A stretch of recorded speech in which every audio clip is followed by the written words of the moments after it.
Why is the cost of groceries extremely high right now? I feel like I just need to get canned food all the time just to eat. I'm just saying. So I ran across some information on SoFi, and SoFi had it broken down the average grocery bill for a single person, two-person household, and a family. A single person, the average grocery bill ranges from $238 to $434. For a household with two people, the average bill is $469 per month. Now, for a family of three, the average bill is $571 per month. And for a family of four, the bill is $667 a month. I don't know about you, but these seem kind of low to me right now. So let's go ahead and see what's the real cause and the real reason why these bills are so high. Inflation has steadily cooled over the past 2 years, despite seeing a slight stall in October and November of 2024. Has it really went down though? Has it really cooled? Prices for items like gasoline, used cars, and energy have declined accordingly. But food prices continue to outpace inflation, increasing by 28% since 2019. I just spent $33 on dinner tonight. I'm literally just making like lasagna soup. What are you talking about? Was $8.25, now $6.89. $6.89 for cereal?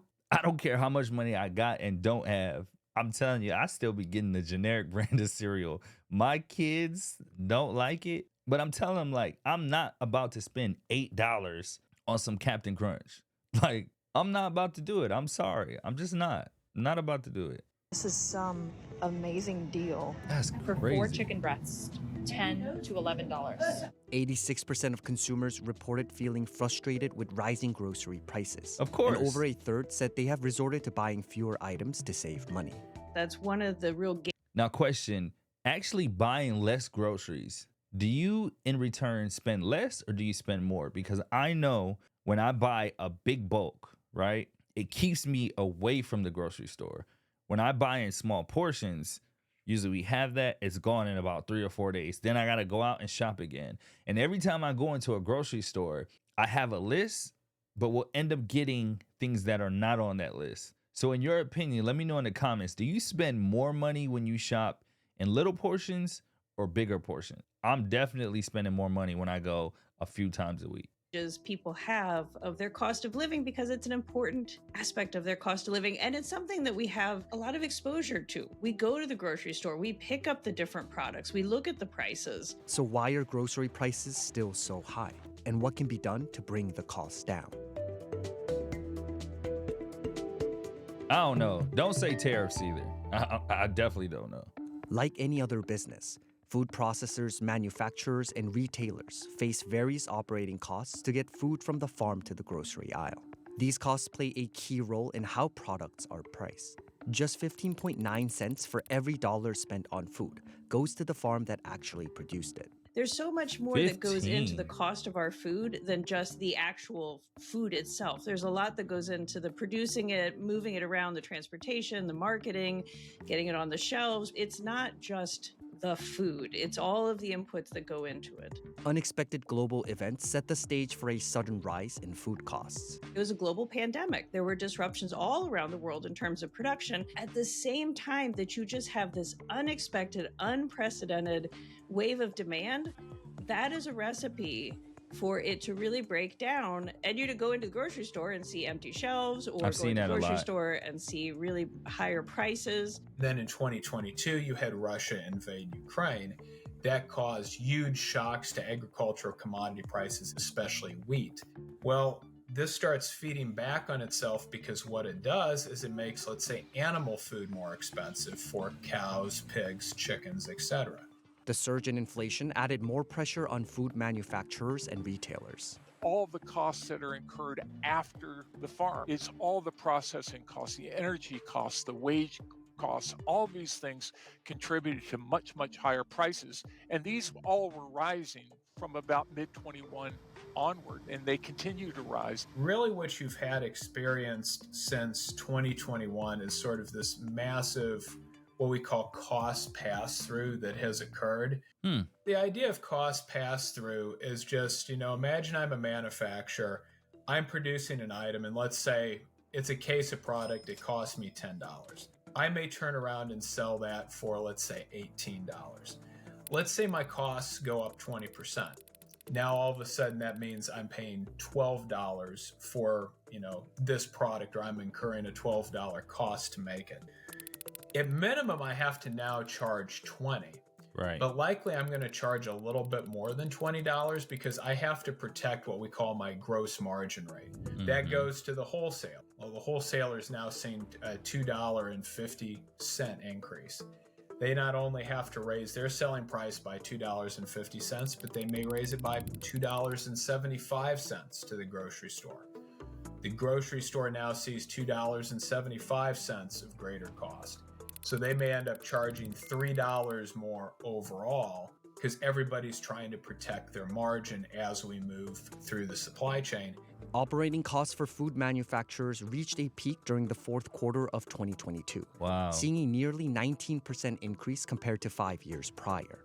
But while operating costs have come down significantly, most experts remain pessimistic about a sudden deflation in food prices. Once the price goes up, it tends to stay up. The inflation may come back down, so you don't see the big price increases. But outside of widespread depression, we don't tend to see prices falling across the board. The last time we saw actual decreases in grocery prices that were substantial was really late 2015, but primarily 2016.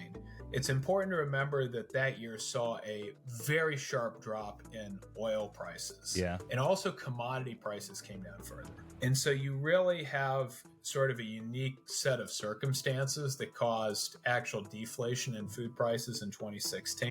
I remember when McDonald's, and I know this because my boys love McDonald's, especially my middle son. But I remember when McDonald's was like 2 for $25.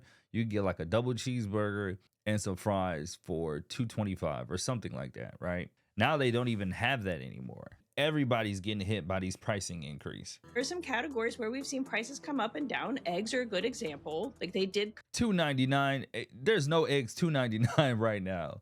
It's more like $4.99 to $8. Like $2.99. What eggs is that? That might be a 6-pack, but that's not a dozen for sure. Back down quite a bit after the big surge. So it's not to say that there aren't individual prices that will come down, but as a category, most goods and services, once that price goes up, it stays up. Because again, you think of a big input cost in a lot of places are things. Trump says it would be hard to bring down grocery prices. Pins hope on the lower energy costs and better supply chains. Do you agree with that or do you disagree with that? Because as of right now, everything has went up. Right. I know he said he's going to do some things as soon as he get into office, but it seems like everything's went up to me. I did notice gas here in Atlanta is $2.99 in some places. I did see it go up to like $3.50 at one time, but gas is $2.99. But do you really think it's hard to bring these prices down? Or do you think we're just focusing on particular areas of prices that we want to bring down and we really don't feel like groceries is a big enough price to bring down? Again, in my household, we go through food like it's nothing, right? I have 3 boys. They're eating like crazy. They're eating me out of house and home. I'm telling you, it's ridiculous, right? I might need to do the old-fashioned way where I put a lock on the refrigerator or say, look, boys, after 8 o'clock, 9 o'clock, 10 o'clock, whatever it is, the kitchen is closed. You should be in bed anyway, but don't come back in this kitchen. I even sometimes had to catch my son in the middle of the night, waking up, going into the refrigerator, making whole meals. Bro, no, you already ate dinner. You got full at dinner. Go to bed. None of these prices are going down.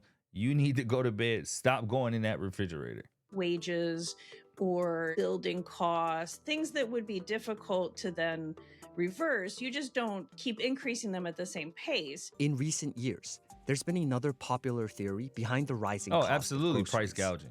Price gouging. The question is, have groceries gotten more expensive just because of inflation, that is, passing along higher prices, or is there more going on here? We all need food to survive.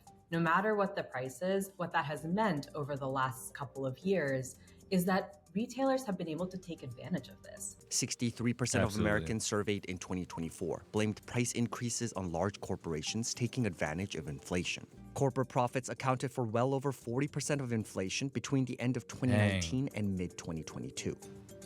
In comparison, corporate profit drove just 11% of price growth over the 40 years prior to the pandemic.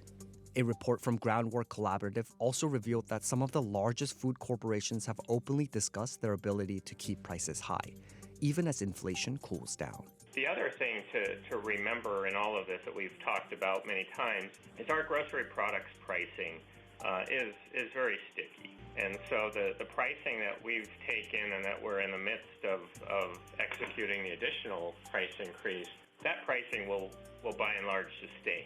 Our actions around pricing and productivity have stickiness to them. While they address margin gaps in the near term, they will drive margin enhancement when inflation stabilizes. The grocery sector as a whole is deeply concentrated. They have very little competition. And so this is what some economists call tacit collusion, where, big companies sort of side-eye each other and listen to each other's earnings calls and think, hey, they're not lowering their prices, so we're not going to do that either. And that sort of facilitates this really sticky, high price situation that we find. So that's really true. Like, if you think about what are the main grocery stores or the main places that people go to shop to get food, there's Costco, there's Sam's Club, there's BJ's, there's Walmart, there's Publix, there's Kroger, sometimes maybe like an Ingles or some actual smaller like local store. There's not really that many places to pick from. Now, because of that, they can all be like, store B over here, they're not lowering their prices. I'm just raising my prices. And that goes to that capitalism and greed, right? These companies are billion-dollar companies, right? They are making money hand over fist. They don't care about us at all.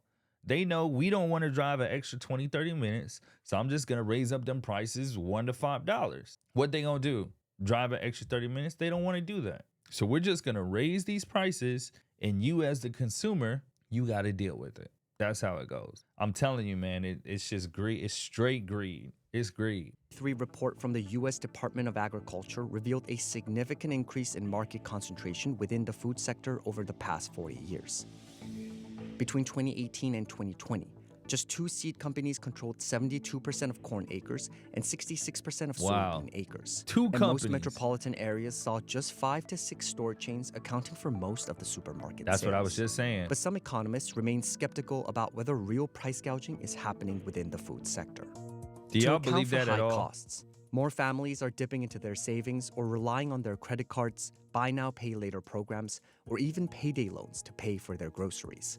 60.5% of adults reported paying for groceries with a credit card in 2023, but just about a third said they paid the charge in full, while 7.1% said they haven't even made their minimum payments. I don't know about that, right? I do know that when I was in a terrible, terrible spot years ago, and I did have a credit card, at this time it was like a $300 limit. When I couldn't afford groceries at that time, I was like building my business. I believe I was in like Albany, Georgia.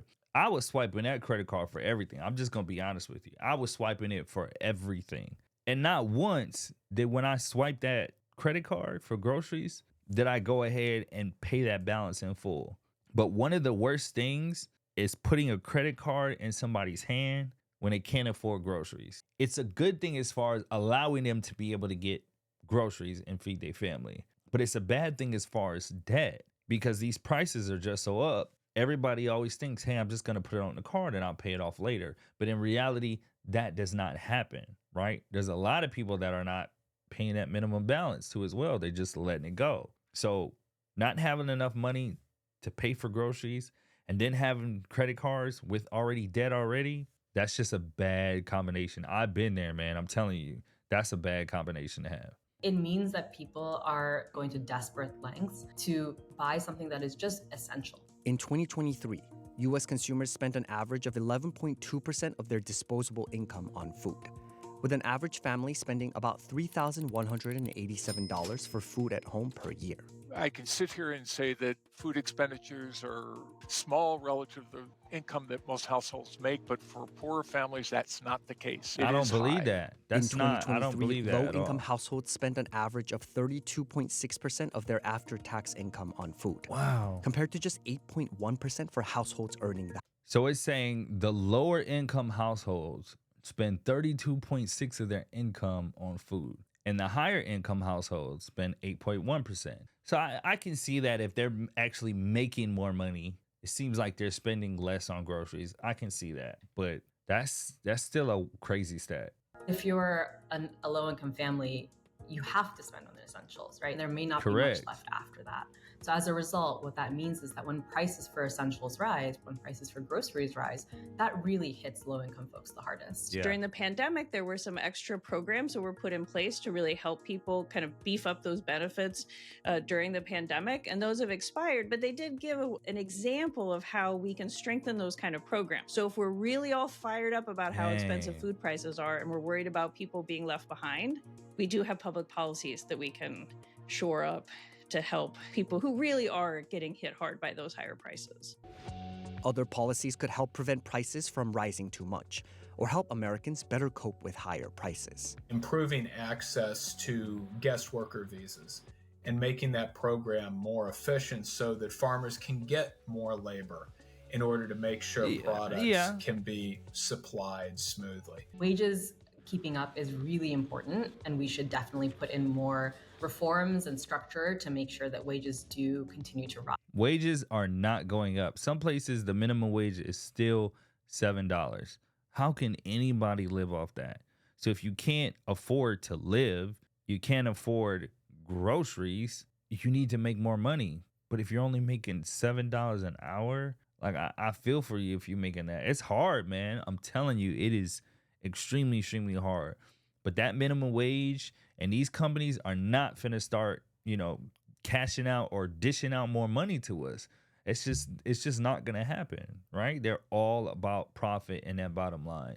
That's not gonna happen. So I hear them talking about we need to work on more structures and more things to raise the wages. That's not happening anytime soon. It's not. Encourage unionization, encourage other forms of collective bargaining. And at the same time, we do need to address the underlying issue of profiteering in the retail industry. Your dollar only goes so far if someone at the top is making everything you buy more expensive. Now, in your opinion, can you justify or can you agree with them or you disagree on why these grocery prices are so high? To me, it just seems like everybody's just raising their prices because they know they can, right? They know they can, especially these grocery stores. Where else are we going to go to get our food from unless we're farming it ourselves? But in reality, prices are going up. Groceries are going way up. There was an uproar about eggs, right? Just the other day, I was trying to buy some chips for my son. And his normal bag of chips, he likes hot fries, right? It said $2.99 on it. It was just plastered on the plastic. They had the nerve to cross out that $2.99 and put $3.99 on top of it. So I bring it to the register and I'm like, is this real? And they called over a manager and they were like, yeah. I'm like, this is the suggested retail price. It's on the bag. You're going to cross it out and put that on there? And the manager looked at me like, I'm sorry, man, I can't do anything about it. And I looked at my son and I just ended up getting it. So have you recently been into situations where you've gone to buy a specific item and you're used to it being a certain price and you get to the register and you see it's way more expensive? Did you keep it or did you get rid of it? But overall, man, I'm just hoping it gets better. It does not seem like it's getting better anytime soon. With everything that's going on in the world right now, what's happening with the government, the presidency, it's scary right now for people. And you got to prepare for the long run. Subscribe, comment, like, I'm out.